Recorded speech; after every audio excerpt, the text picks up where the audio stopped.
We want to talk about the rivers of water that were running through the streets with meteorologist Mike Seidel, who's joining us live from soggy city of Miami. Mike, let's talk about the water receding, because places like this, yes, you get 2-3 inches an hour, it's going to cause flooding. But we have that sandy soil, which helps a lot of spots, obviously not the concrete, but at least we have that sandy soil around to help with the drainage. Yeah, exactly. So we expect this water here in the Coconut Grove section of Miami on Bayshore Boulevard to go down in time.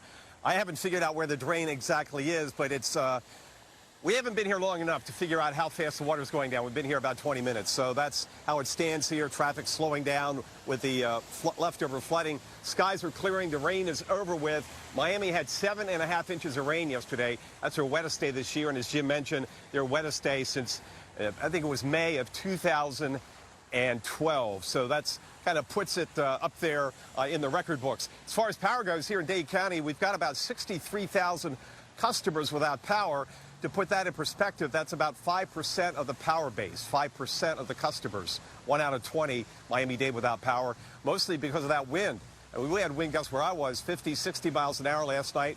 And let me show you what I shot. I went out around 11 o'clock to midnight. This is when we were in the heat of the heavy rainfall. Flash flood warning, first one went up around 8, and we had flash flood warnings for Miami-Dade and Broward until 6 a.m. this morning. They've all been lifted, but the rain was just coming down in sheets. Miami had 1.57 inches in that 1 hour between 10 and 11 o'clock last night. So a lot of water to recede and drain away. Fortunately for the morning commute, things are in much better shape than they were 5 or 6 hours ago. Power outages, by the way, statewide, and it's all basically Palm Beach County, Broward, and Miami-Dade, about 120,000 customers. And we suspect that'll come down because it's basically what we've seen reports, power lines down. We don't have a lot of wind right now, and the rain is gone, the lightning is gone. Good morning, good morning. And so they're going to be able to get back up on those bucket trucks and get the power back on. So, Stephanie, this is the morning after here in Coconut Grove, and this is what we've seen around the area because of all that rainfall. 7.5 inches, and just makes up for what they didn't get back on April 12th when Fort Lauderdale had 2 feet of rain and Miami had about 3 or 4 inches officially at the airport. I think we've all had enough here in South Florida, from Fort Lauderdale down to Miami. Just got to watch out for those gators, snakes, and other critters in that floodwater. Mike, thank you for that. Let's have a look at what's going to happen with this system. Good morning from South Florida. Meteorologist Mike Seidel here in the Coconut Grove section on Bayshore Boulevard. Between the heavy rain, 7.5 inches at Miami International, the king tides, and the wind blowing the water on shore, it was quite a night and early morning. The flash flood warnings were dropped at 6. The rain has moved out, but the memory lingers here with this flooding. During rush hour, people were taking it nice and slow, and it's not so deep that they can't drive through it. On the road section, it's maybe 6 to 8 inches deep as they go down Bayshore Boulevard. So we're left with a memory of a very stormy night. The winds gusting in our area 50 to 60 miles an hour. So we've got about 60,000 customers without power in Miami-Dade. That's 5% of the customer base. And if you take the 3 counties, about 125,000 customers. So some folks impacted by downed trees and power lines, some folks impacted by the flooding. Did not read of any water rescues from homes, but there were a lot of calls in the 3 counties, people trapped in cars, and they had to get them out as far as getting rescued from high water. And the worst of it was last night, Stephanie and Jim and Reynolds, between about 10 p.m. and 3 o'clock this morning. I mean, we just got hammered with 1 to 2 inch rainfall amounts as winds, as that MCV, mesoscale convective vortex, came right over us. That's when we got the worst of the weather. It was basically like being in almost like a mid to high-end tropical storm, Reynolds. Okay, Mike Seidel reporting, one of the very best. Mike, thanks so much for that report. Good morning. The morning after what was almost, it felt more like a tropical storm, but it was non-tropical, so it didn't get the name Vince, but the impacts were impressive. 7.5 inches of rain in Miami. We've had wind gusts 50 to 60 miles an hour, power outages, Palm Beach, Broward, and Miami-Dade counties, and this is the memory this morning because of all that rainfall. And also, we had the king tides, and we had the onshore wind for most of the night, and it just ended up like this. A lot of water here, Coconut Grove. This is Bayshore Boulevard. Traffic moving okay through the water. It's not tremendously deep down the street there. About I don't know, 6, 7, maybe 8 inches. There's a drain on the other side of this gate, and the gentleman that works here is going to try to get that open, but that's what's causing the problem. At one point, the water was up to the fence here, so it has come down. It will slowly come down. Once they get the drains unstuck, then we'll be in much a better shape. Beautiful day expected today. We've got cloudy to partly cloudy skies right now. Temperatures in the low 70s. Rainfall is over with. It ended about 4 a.m. at Miami International, and most of it fell generally about 8 p.m. to about 2 a.m. That was the 5 to 6 hour window where we had rainfall totals of 3/4 to, at one point, 1.5 inches in 1 hour, and it just added up. Then throw in the winds, and we've got trees down across the area. Power outages, 60,000 customers right now, about 60,000 in Miami-Dade County. To put that in perspective, that is 5% of the customer base. So we make it through another flash flood, Jim. Not as epic as April 12th when Fort Lauderdale had 24, 25 inches of rain. And you may remember the rain gauge failed back then, and it failed yesterday morning. So they'll probably have to do what they did back in April, is use a very close rain gauge and kind of piece together the stats like they did back in the springtime to get the official total. But no doubt, this is now the wettest year on record in Lauderdale with over 103 inches of rain plus. Just crazy rainfall. Down here now we're at about 75, 76 inches. That's only 8 inches above the seasonal average in Miami. So compared to average, we're not that far ahead based on what we've had versus Fort Lauderdale. Yeah, meanwhile, Tampa's only had about 22 inches. Hey, Mike, were you surprised at the wind with this event? I was when I saw the wind down in the Keys, but then, you know, you had that MCV, and, you know, those suckers can really pack a punch, and it came right up here and did its job. I was out shooting video, and it was just howling, 50-mile-an-hour wind gust. I think I heard you mention there was a hurricane-force wind gust. Yes. But I wasn't surprised after I saw what happened upstream and what was coming our way that we wouldn't have some power outages. Yeah, that's for sure with that kind of wind, even with thunderstorms. Mr. Seidel, we appreciate that update this morning. The closest, certainly, that Mike's going to come to a tropical system thus far. To Miami-Dade County, where we had rivers of water. Meteorologist Mike Seidel joins us from Soggy, Miami. Mike, have you seen any of those down branches in the area you're at, or just the flooding? Just the flooding here. Palm fronds, which come down with about a 30-mile-an-hour gust, Stephanie, as you know, being from Florida. What we're watching, these two guys here, they work for this development in this marina, and they're trying to get these drains unclogged. They got one unclogged. You can see the vortex spinning over there. He's walking over towards the vortex. You can see some kind of debris. He's going to pick that up. Probably another, no, that's not. But what I was told is they were blocked by plastic bags. You know, this is South Florida. We don't have fall leaves. So typically it's going to be palm fronds or just trash, and that's what they've pulled out of these drains. So this water should start coming down here. We're on the Bayshore Boulevard section in Coconut Grove in South Miami. And this is the result of 7.5 inches of rain in Miami. Good job, guys. Excellent. So this is what you got to do. And, you know, we talk about this during the fall in the rest of the country to get the leaves out of the drains. So when you get wind, rain, and then snow and snowmelt, it doesn't block the drain. But down here, again, it's primarily the fronds and the trash. We'll show you the rainfall from last night, out about midnight last night, walking around. Gusty winds, 40 to 50 miles an hour. Look at the sheets of rain. This is in the Brickell section by the Rickenbacker Causeway. That's the road you take over to beautiful Key Biscayne, and it was just coming down in sheets. In the 10 p.m. hour, Miami had 1.57 inches of rain, and it just rained and rained. It did back off after midnight, and it ended about 4 a.m. Flash flood warnings have ended.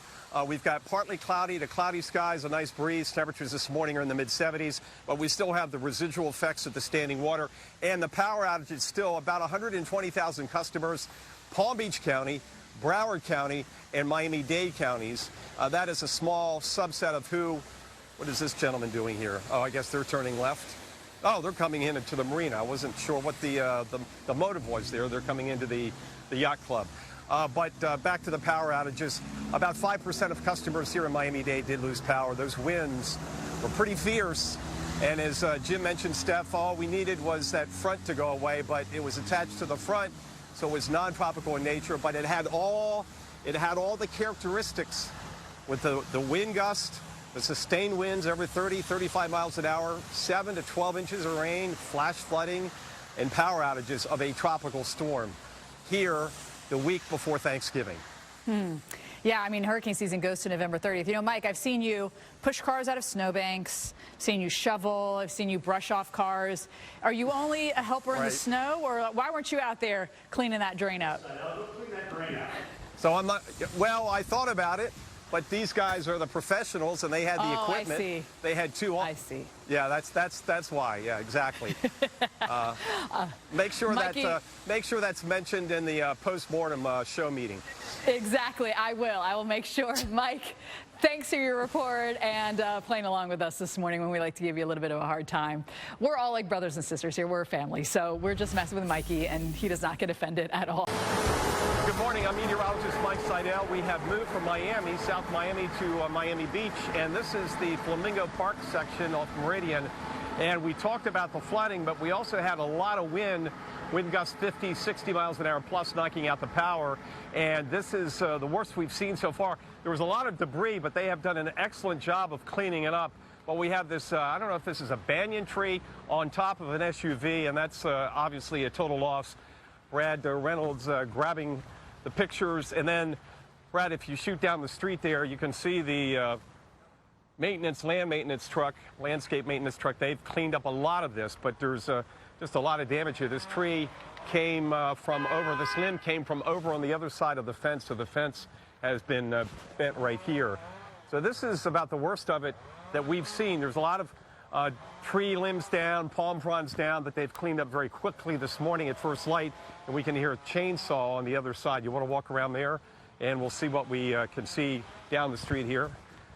In, again, Miami Beach, over 7.5 inches of rain, and the wind and the power outages. So it was like a tropical storm, but it wasn't meteorologically a tropical storm, and I think they're doing some cleanup on the other side of the fence. But you get a sense of what happened here. Just a lot of wind, and this banyan tree got hit, and that limb came right off up there. You can see where it snapped up there and came on down on top of this Xterra. So Steph and Jim, all kinds of impacts from what was just a non-tropical storm, but as I said yesterday, it was more like a mini nor'easter, kind of like a nor'easter in Florida, but we had that convective complex and that spin that's now off the coast. And so the sun is out, and we're rain-free for most of today. There may be a few pop-up showers. It's interesting. I remember a gentleman we had here, Dr. Steve Lyons, said, I remember he used to call these vortcanes. You remember that? Yes. We used to call these. Yes, I do. Yeah, so mesoscale convective vortex. That's exactly what it was. So if you're at home and you're going like, thanks, Mikey, why wasn't this named tropical storm? We had 75-mile-an-hour gusts. More than 60,000 people are without power in Miami-Dade County, and that's where we find meteorologist Mike Seidel this morning. Mike, tell us what you see. Hey, good morning, Dr. Postel. Hard to hear the toss because the chainsaws are going. Certainly a familiar sound in storm aftermath. We're here in Miami Beach near Flamingo Park, and the wind whipped through here last night. I just talked to the homeowner that lives right here, and she slept through it. Her husband, she said, is a light sleeper. She's going to ask him if he heard it, but this banyan tree, not the whole tree, just this big limb up here, came down over the fence, over the sidewalk, and into this Nissan SUV. So this is a total loss. I believe this Honda fits fine, a little scratch there on the hood, but it took out this. Now, this morning at first light, this whole street had debris. They have done an excellent job of cleaning all that up. Let's walk down here and see what they're doing. Okay, he's chainsawing the debris they picked up and put in the truck. So he's up in the truck, the Rodriguez lawn maintenance folks, using the chainsaw to make some of these branches, some of these palm fronds a bit smaller so he can get more volume in the truck. So they picked up a whole truckload of debris on the street across from Flamingo Park. The other item was the flooding, as Dr. Postel mentioned. Take a look at this. This is the heavy rain that hit us hard. This is in the Brickell section. I grabbed this around midnight last night when we were in the throes of the heaviest rain, 1 to 2 inches an hour. And Miami ended up with 7.5 inches, their wettest day since May of 2012, so 11 and a half years, they hadn't had a wetter calendar day in this area, despite all the tropical systems. And this was non-tropical, but it goes to show you, even though it didn't have a name, it did the same as far as impacts, the wind damage, the power outages, and the flooding. Yeah. So, Dr. Postel, lesson learned, they didn't get any tropical systems through the season on the south coast of Florida, any direct hits, but this one came in with a vengeance. And basically, if you came out here and you said it was July, you would have said, oh, what was the name of the storm? But it didn't get a name. It was on the front, so it was non-tropical. No, that's such a good point, Mike. It doesn't really matter about that. But I got to ask you a question. Did a lot of that strong wind, the damaging wind that you've seen, come in a short period of time, or was that sort of more of a prolonged event? Okay, let's back up.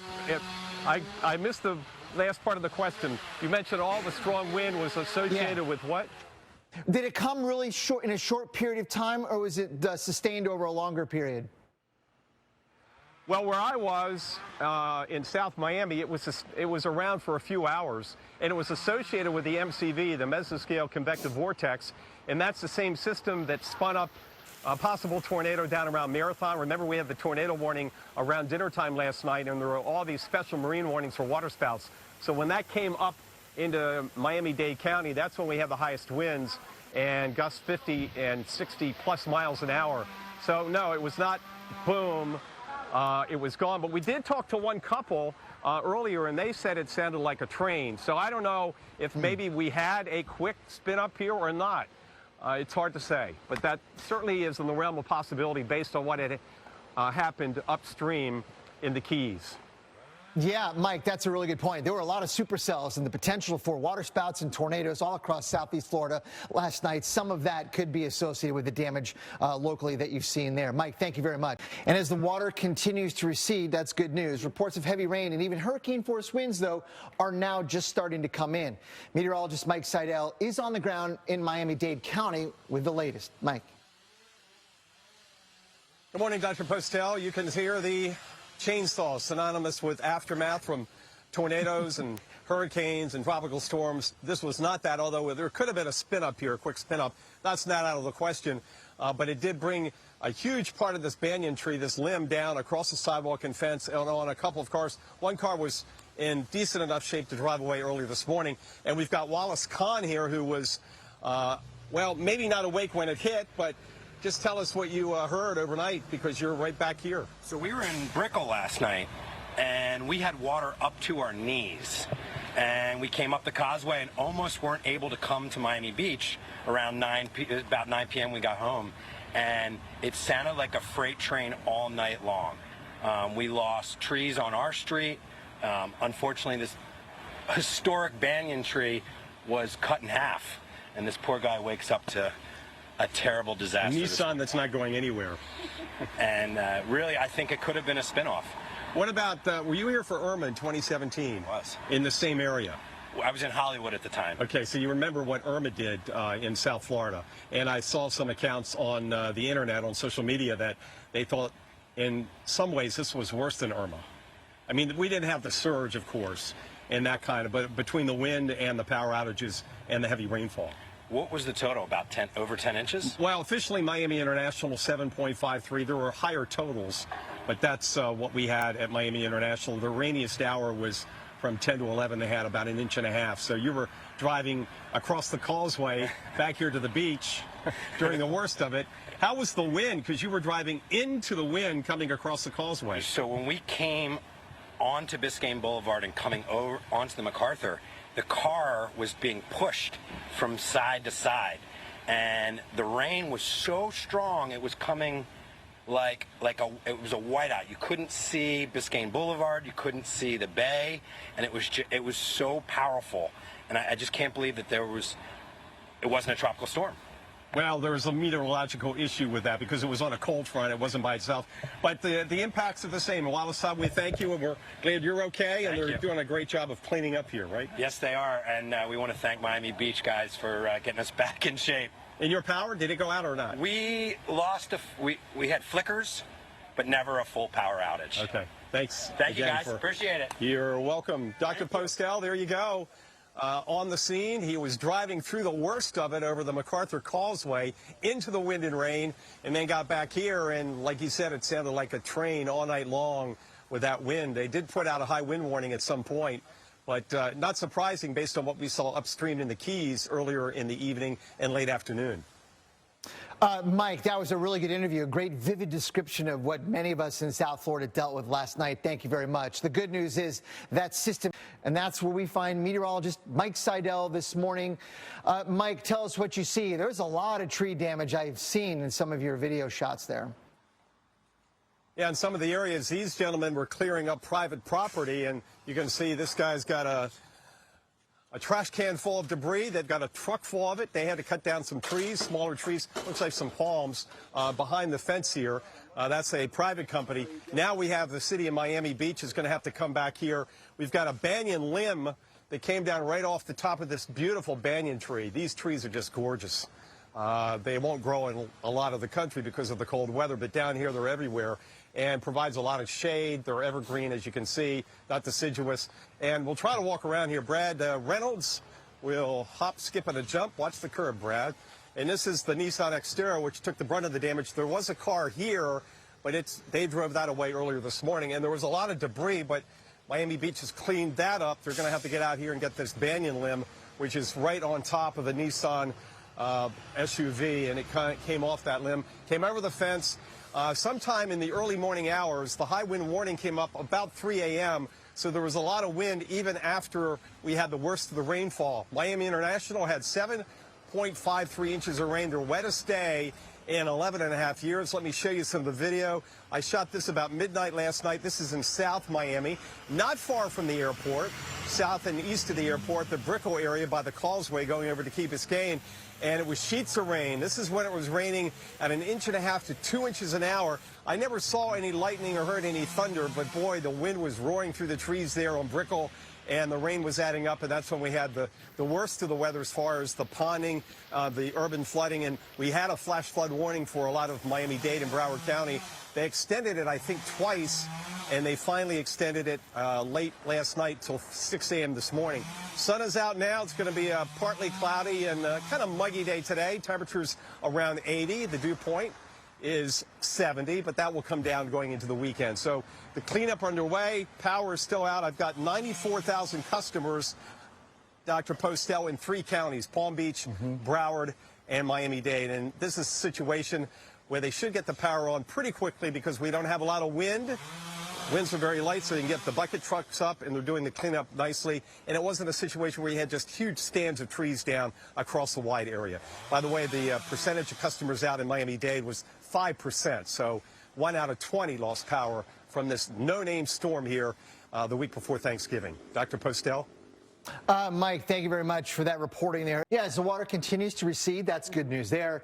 Reports of heavy rain and even hurricane-force winds, though, the reports are starting to come in. We're just learning how bad it really was. And meteorologist Mike Seidel is on the ground in Miami-Dade County with the latest. Mike. Dr. Postel back here in the Miami Beach area, and you can hear the chainsaw. They're making quick work of this banyan limb, a huge banyan limb that came off a tree up there and got blown down over the fence, over this Nissan Xterra, and they're now cleaning that up. And it's a pretty thick tree. It's got a big width there on the tree. And he's going to have to carry those pieces over to the truck. But they've been here all morning. The city of Miami's been out here cleaning up what has fallen on the street. They just left here after raking up the limbs from the banyan tree. And the power is slowly coming back on. We had about 120,000 customers. Last check, 92,000 customers in several counties, Palm Beach, Broward, Miami-Dade, where we are. The other story was the flooding. This is rain that came down. This is what I shot about midnight last night. This is over in South Miami in the Brickell section near the Causeway. At this point, it was raining 1 to 2 inches an hour. There was a flood warning, a flash flood warning out, and those were extended until 6 a.m. Everything moved out here. Pretty much the heavier rain was out of here by between 3 and 4 a.m. Well, we talked to Wallace Kahn, a resident from here who was driving back through this over the Causeway during the worst of the weather last night. We came onto Biscayne Boulevard and coming over onto the MacArthur, the car was being pushed from side to side, and the rain was so strong it was coming it was a whiteout. You couldn't see Biscayne Boulevard, you couldn't see the bay, and it was so powerful. And I just can't believe that it wasn't a tropical storm. Well, that's a good point. It was a no-name storm because it was attached to a cold front, but it has all the characteristics as far as the aftermath. Tree down here in Miami Beach, other trees down, the power outages, the heavy rainfall, and we had hurricane-force wind gusts. Miami Beach clocked at 75, and I believe down in Key Largo, I think I saw a wind gust between about 80 and 85 miles an hour. So Dr. Postel, everything but a name, and, you know, we talk about this all the time, whether it's a high-end tropical storm or a low-end hurricane, it doesn't matter. The impacts are the same, and basically this is the worst weather they've had during the entire tropical season here in South Florida, because everything was primarily on the West Coast or off the East Coast this season. So they're very thankful that this is the worst of what they went through. Yeah, and the most dangerous part for you, Mike, is those chainsaws. They're following you. Watch out. There's nothing worse than an angry chainsaw on your heels. So be very careful there, Mike. Thank you very much. And the good news is you can